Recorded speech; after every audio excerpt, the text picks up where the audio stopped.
جناب سیدنا حضرت شیخ عبد القادر جیلانی رحمۃ اللہ علیہ فرماتے ہیں کہ ہر مومن کے لیے تمام حالات میں ان 3 باتوں پر قائم رہنا بہت ہی ضروری ہے۔ نمبر 1، اللہ تعالیٰ کے احکامات اور نبی کریم صلی اللہ علیہ وسلم کے سنت طریقوں پر عمل کرنا۔ نمبر 2، جن کاموں کو اللہ تعالیٰ اور اس کے رسول صلی اللہ علیہ وسلم نے ناپسند فرمایا ہے اس سے پرہیز کرنا۔ اور نمبر 3، جو اللہ تعالیٰ نے انسان کے مقدر میں کیا ہے اس پر راضی رہنا۔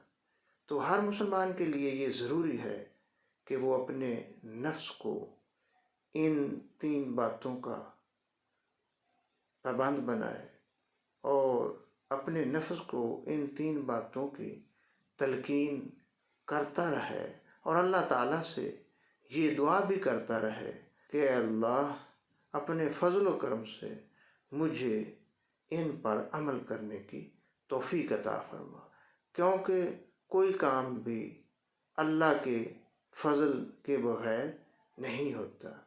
جو انسان نیکی کرتا ہے پہلے اللہ کا فضل ہوتا ہے، بعد میں اس کو وہ نیکی کی توفیق ملتی ہے۔